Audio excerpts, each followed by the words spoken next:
Hello friends, welcome to pebbles Telugu cooking series. ఈ వీడియోలో మనం వేరుశనగగుళ్ళ చట్నీని టేస్టీగా ఎలా తయారు చేసుకోవాలో చూడబోతున్నాం. వేరుశనగగుళ్ళ చట్నీ చేయడానికి ముందుగా మనం వేరుశనగగుళ్ళని డ్రై రోస్ట్ చేసుకోవాలి. ఇప్పుడు చట్నీ చేయడానికి సుమారుగా మనం 150 గ్రామ్స్ అంటే ఒక కప్పు వేరుశనగగుళ్ళు తీసుకుంటున్నాము.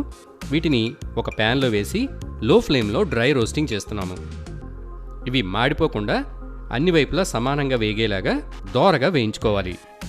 ఇప్పుడు ఇలా దోరగా వేయించుకున్న వేరుశనగ గుళ్ళతో పాటు కొంచెం పుట్నాల పప్పు అంటే గుల్ల శనగపప్పు కూడా తీసుకోవాలి. కొద్దిగా 3 లేదా 4 స్పూన్లు తీసుకోవాలి గుల్ల శనగపప్పు. ప్లస్ దీనికి ఒక కొబ్బరి చిప్ప అంటే సగం కొబ్బరికాయను మనం తురుముకొని పెట్టుకోవాలి. దీనికి 2 లేదా 3 పచ్చిమిరపకాయలు తీసుకోవాలి. పెద్దవైతే 2, చిన్నవైతే 3 లేదా 4. చిన్న అల్లం ముక్క, ఒక ఎండుమిర్చి. వీటన్నిటిని మనం ఇప్పుడు చట్నీ కింద గ్రైండ్ చేయబోతున్నాము. పల్లీలు చల్లారనివ్వాలి.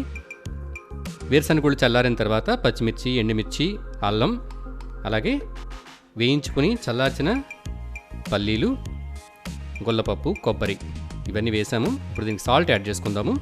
అలాగే కొద్దిగా వాటర్ కూడా యాడ్ చేద్దాం. ఇప్పుడు దీన్ని మెత్తగా గ్రైండ్ చేసుకుందాం. చూసారు కదా, చట్నీ గ్రైండ్ చేసుకుందాము. కొద్దిగా వాటర్ కలుపుకోవచ్చు మరీ గట్టిగా ఉంటే. ఇప్పుడు దీన్ని తాలింపు పెట్టుకుందాం. తాలింపు కోసం 1 లేదా 2 స్పూన్ల ఆయిల్ తీసుకోండి. ఆయిల్ వేడెక్కిన తర్వాత ఆవాలు, కొంచెం పచ్చిశనగపప్పు, కొద్దిగా మినప్పప్పు, అలాగే కొన్ని కరివేపాకు రెబ్బలు, ఒక ఎండుమిర్చి, కొంచెం ఇంగువ కూడా వేసుకుంటే ఒక ఫ్లేవర్ అనేది డిఫరెంట్ ఫ్లేవర్ వస్తుంది.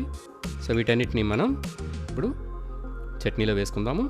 చూసారు కదా, టేస్టీ వేరుశనగగుళ్ళు కొబ్బరి చట్నీ రెడీ.